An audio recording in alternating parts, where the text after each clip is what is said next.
Hello everyone, welcome to the channel. आज हम जो 30 जून को पीसीटी इंग्लिश DSSB का एग्ज़ाम हुआ था, उसका जो टीचिंग मैथडोलॉजी वाला पार्ट था, उसके जो 20 क्वेश्चंस थे उनको डिस्कस करेंगे। वो क्वेश्चंस कौन-कौन से पूछे गए थे और क्या-क्या उनके पॉसिबल आंसर्स हैं।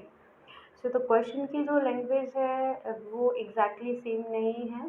जितना मुझे याद था, I have made according to that only. Language थोड़ी बहुत डिफरेंट है, बट वो जो पूछना चाहते थे that meaning is exactly being intact in this और in all of these questions, right. So we shall be starting with the first question. पहला क्वेश्चन क्या पूछा गया था? पहला क्वेश्चन था एरिक्शन की थ्योरी से। तो एरिक्शन की थ्योरी बहुत इंपॉर्टेंट है। मैंने देखा है कि उसकी थ्योरी में से उसके किसी भी स्टेज के एक क्वेश्चन को पूछ लिया ही गया है। सो उसमें जो 30 जून को एग्ज़ाम हुआ था, उसमें जो पहला क्वेश्चन एरिक्शन की थ्योरी से जो क्वेश्चन था वो था initiative versus guilt is eight which stage of the Erikson theory. तो हमको पता है कि स्टेज जो 3 है एरिक्सन की, स्टेज जो 3 है उस पर उन्होंने बताया है कि बच्चों में इनिशिएटिव वर्सेस गिल्ट पाया जाता है। So the correct answer is C for the question related to the Erikson.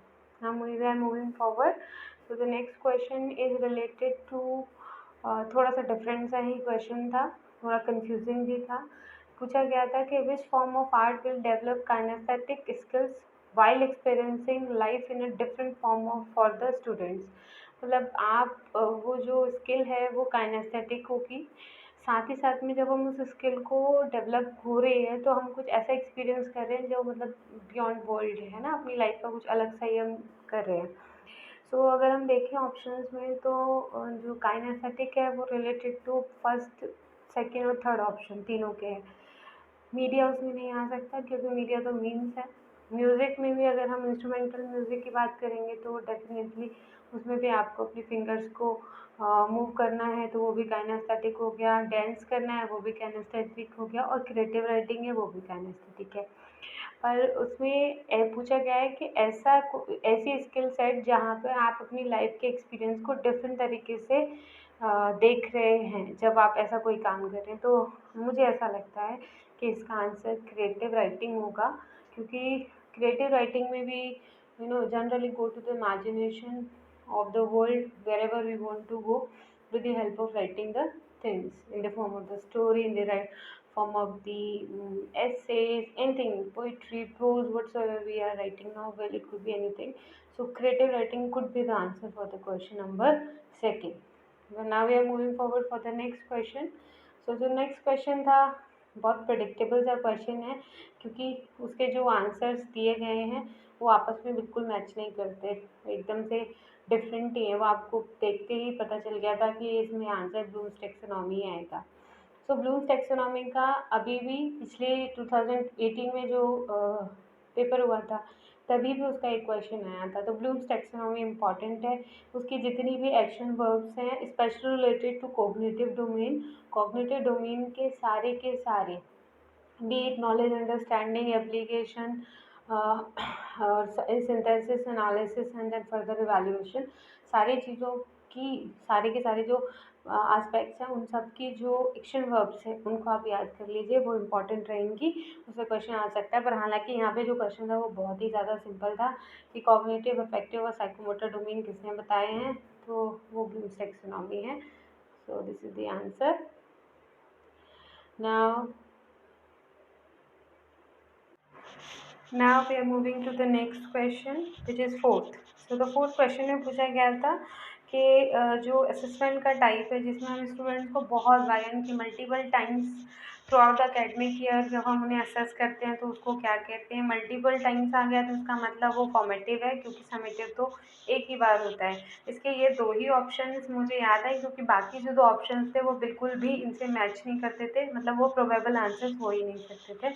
इसलिए आंसर होना था केवल समेटिव और फॉर्मेटिव में से।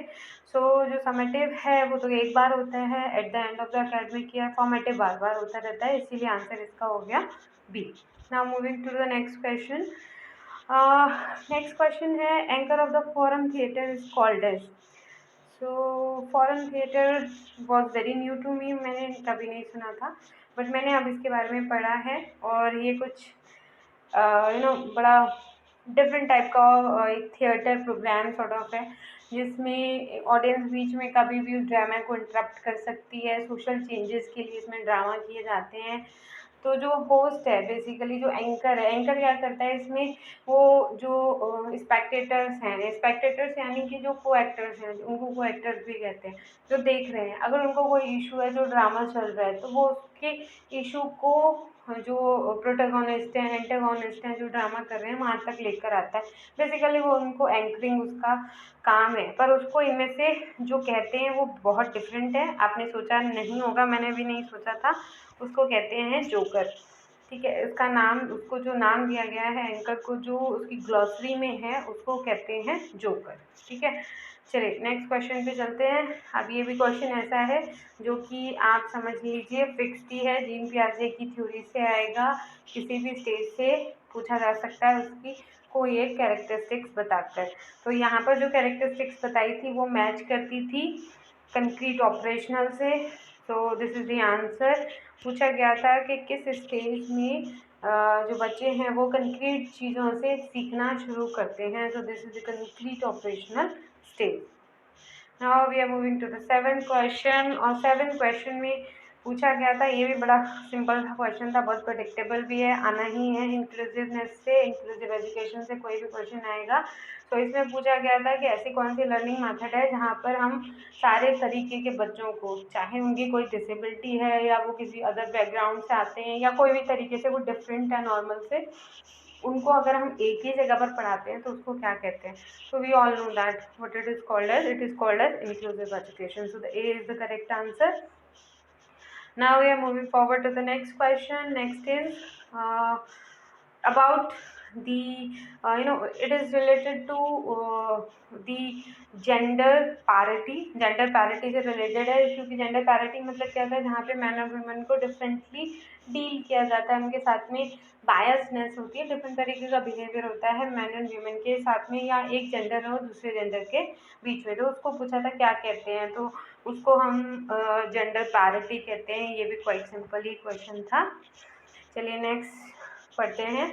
सो नेक्स्ट है गेस्टाल्ट की थ्योरीज में से, गेस्टाल्ट की सॉरी लॉज में से है। गेस्टाल्ट के जितने भी लॉज हैं वो सारे बहुत इंपॉर्टेंट हैं। Law of proximity, law of closure, law of fate and law of similarity. ठीक है, सो प्रॉक्सिमिटी और क्लोजर में थोड़ा सा मतलब आपको कंफ्यूजन हो सकता है, पर प्रॉक्सिमिटी और क्लोजर दोनों ही बहुत डिफरेंट है। और पूछा इसमें ये गया था कि जो गेस्टाल्ट ने लॉ दिया है, जिसमें अगर हम किसी स्पेस को, अगर हमें चीज़ें जो है वो टुकड़ों में दिख रही हैं, पर अगर हमें एक सर्टेन स्पेस दिया जाए, है ना, उस थिंग जो कि आधी अधूरी है अभी, अगर हम एक सर्टेन स्पेस से उसको देखेंगे तो हम, हमारे दिमाग में जो उसके आधे अधूरे हिस्से हैं जो वहाँ पे विजिबल नहीं है, हम उनको फिर भी फिक्स कर देंगे। तो वो जो कहलाता है वो होता है लॉ ऑफ क्लोजर। ठीक है, वैसे गेस्टाल्ट के सारे लॉ इम्पॉर्टेंट हैं, पढ़ लीजिएगा। अब ये जो क्वेश्चन है, which type of learning is associated with the perception of things through sensory organ and also being learn is called as what. So मतलब क्वेश्चन में मेरे हिसाब से तो इसका आंसर है कॉग्निशन, क्योंकि जब हम थ्रू जो हमारे प्राइमरी सेंसेस हैं उनके थ्रू जब हम कुछ चीज़ें लर्न करते हैं तो वो हमारी कॉग्निटिव लर्निंग होती है। तो इसका आंसर हो गया कॉग्निशन। ठीक है, नेक्स्ट है which of the following involve division of a cell into two halves which increases the chromosomes number. First of all तो मुझे नहीं पता है कि ये क्यों टीचिंग मेथोडोलॉजी में दिया गया था। I was also surprise, biology या फिर जनरल अवेयरनेस के साइंस वाला क्वेश्चन था, बट फिर भी इसमें आया था। ठीक है, कुछ हेट्रो करके था, कुछ होमो करके था, I do not remember the exact name. So जो इसका आंसर था वो था मियोसिस। वो मेरे को पता था कि मियोसिस में जो सेल है वो टू हाफ्स में डिवाइड हो जाती है, जिससे कि नंबर्स को इंक्रीज किया जाता है, क्रोमोसोम के नंबर जो है वो बढ़ जाते हैं। तो ऐसा मियोसिस में होता है। सो जीन्स तो आंसर इसका हो नहीं सकता। ठीक है, नेक्स्ट क्वेश्चन है कि इनमें से कौन सा ऐसा एक प्रोबेबल आंसर है जिसमें हम बच्चों के लिए एक स्कोरिंग गाइड प्रिपेयर करते हैं। सो स्कोरिंग गाइड जो होती है उसमें क्या होता है, स्कोरिंग गाइड मतलब जिसके बेसिस पे आप स्कोर कर रहे हैं, है ना। तो रिपोर्ट कार्ड के बेसिस पे आप स्कोर नहीं करते, रिपोर्ट कार्ड में तो आप उसके स्कोर्स को बताते हैं, साथ ही साथ ना ही ग्रेड कार्ड में ऐसा करते। बट जहाँ पे हम ऐसा करते हैं वो है रूब्रिक। रूब्रिक में क्या होता है, डिफरेंट असेसमेंट पैरामीटर्स हम बनाते हैं जिनके आधार पर हमें बच्चों को असेस करना होता है, ठीक है। और सो 13th क्वेश्चन जो है इसमें पूछा गया है, which of the following approaches of the assessment is formative rather than summative, ठीक है। तो इसमें वैसे तो अगर देखा जाए असेसमेंट फॉर लर्निंग है और असेसमेंट एज लर्निंग है, दोनों ही somewhat formative in nature हैं, पर वो फिर भी असेसमेंट ही हैं। लेकिन एक आपको पता ही है, एक नई अप्रोच आई है, नई तो नहीं कहेंगे, बहुत ज़्यादा नई नहीं है, but yes newly being introduced in our education system which is called as constructivist approach। तो constructivist approach में क्या होता है, हम फॉर्मेटिव ज़्यादा हैं बजाय कि समेटिव। हम उस अप्रोच में उनका असेसमेंट भी कर रहे हैं, पर साथ ही साथ में उनको लर्न करवाने के लिए उनका असेसमेंट कर रहे हैं। सो the answer is constructivist. The next question is following of the which is related with the communicating the ideas between the two individual। so the answer is transactional। narrative नहीं हो सकता, one way है। reflective when we reflect upon something, जो experience हमने किया है हम reflect कर रहे हैं, क्या अच्छा था क्या बुरा था। expository भी different है, the correct answer is transactional। now the which type of hearing loss would be the result of the damage of delicate sensory nerves of the inner ear. Meaning कि इनमें से जितनी सारी दी गई हैं हेयरिंग टाइप लॉसेस हैं, उनमें से कौन सा ऐसा हेयरिंग लॉस है जो होता है जबकि हमारी जो सेंसरी नर्व्स हैं, इनर हमारा जो ईयर है उसकी वो डैमेज हो जाती है। आंसर्स में है mixed hearing loss, conductive hearing loss, central hearing loss या फिर sensory hearing loss. So the answer to this question is sensory hear loss. Sensory hearing loss तब होता है जब हमारे इनर ईयर के कुछ डेलिकेट सेंसरी नर्व्स डैमेज हो जाते हैं। सेंट्रल हेयरिंग लॉस हमारा किसी एक्सीडेंट की वजह से अगर सर पे कोई चोट आ गई है तो जो हो रहा है उसको हम सेंट्रल हेयरिंग लॉस कहते हैं। मिक्स्ड में जब दो टाइप के हेयरिंग लॉस एक साथ मिल जाते हैं उसको मिक्स्ड कहते हैं। तो ये डिफरेंट टाइप के हेयरिंग लॉस हैं, बट इसका आंसर जो है वो है sensory hearing loss. Now again एक क्वेश्चन आया है जो कि फिर टीचिंग मैथडोलॉजी से रिलेटेड नहीं है, पर शायद जनरल अवेयरनेस से हो सकता है, जो इधर दे दिया गया है। तो ये एक ऐसा क्वेश्चन था जिसमें जौहर से रिलेटेड था, जिसका आंसर बेसिकली जौहर है। इसमें पूछा गया था कौन सा ऐसा कस्टम है जहाँ पर विमेन खुद को ही जला लेती हैं, सेल्फ इमोलेशन कहते हैं, when her husband goes for saka. So साका के लिए जब उनके हस्बैंड जाते हैं, यानी लड़ने के लिए जाते हैं युद्ध पे, उनको लगता है कि वो वापस नहीं आएंगे और उनको कोई और कैप्चर कर लेगा, इससे पहले कि कोई और कैप्चर करे वो खुद को ही सेल्फ इमोलेट कर लेती हैं। ऐसी प्रथा को हम क्या कहते हैं, तो इसको जौहर कहा जाता है। The next question is related with the which of the following challenge the root cause of the gender parity and advocated to address it। इसमें से कौन सी ऐसी अप्रोच है जिसने सबसे ज़्यादा इस पर बात किया कि जो हमारी जेंडर पैरिटी है, जेंडर पैरिटी मतलब जितना भेदभाव है जेंडर्स में, विमेन मैन में, वो उसके हमें रूट कॉज को एड्रेस करना चाहिए, क्यों ऐसा हो रहा है, क्या ऐसे इसके रीजंस है, बजाय कि हम इसके ऊपर काम करना शुरू करें पहले हम इसके रूट कॉज को पता लगाएं। तो ऐसा हुआ था पोस्ट स्ट्रक्चरलिज्म में। Now the next question is related to the inclusive education again. So UNESCO ने 1994 में एक स्टेटमेंट दिया था, सलमान का स्टेटमेंट उसको कहते हैं, बहुत फेमस स्टेटमेंट है वो, और उसमें ही उन्होंने बताया था कि हमें अपनी कंट्रीज़ में इंक्लूजन को प्रमोट करना चाहिए। So it's a very very ancient kind of phenomena. 1994 में दिया था यूनेस्को ने, और तब से जितनी सारी डेवलप्ड कंट्रीज़ थी उन्होंने अपनी एजुकेशन में इंक्लूसिवनेस को जगह देनी शुरू की थी, उन्होंने ऐसी बहुत सारी पॉलिसीज़ को बनाना शुरू किया था। तो उन्होंने बेसिकली स्टेटमेंट का नाम पूछा था, काफ़ी फेमस स्टेटमेंट है इसलिए आसानी से याद भी रहा, ठीक है। So the next question and the last one over here is 3 parts of phonetics are what. 2 दिए थे उन्होंने फोनेटिक्स के, प्रोडक्शन, परसेप्शन एंड थर्ड क्या है। सो इसका आंसर है थर्ड है ट्रांसमिशन, यानी कि production, perception and the third one is transmission. इसका जो 20th क्वेश्चन था वो थोड़ा सा डिफरेंट अजीब सा ही क्वेश्चन था, बहुत एम्बिगुअस, समझ में नहीं आ रहा था क्या कहना चाहते हैं, वो पूछना क्या चाहते हैं, इसलिए I did not include that because I could not remember properly what was the statement.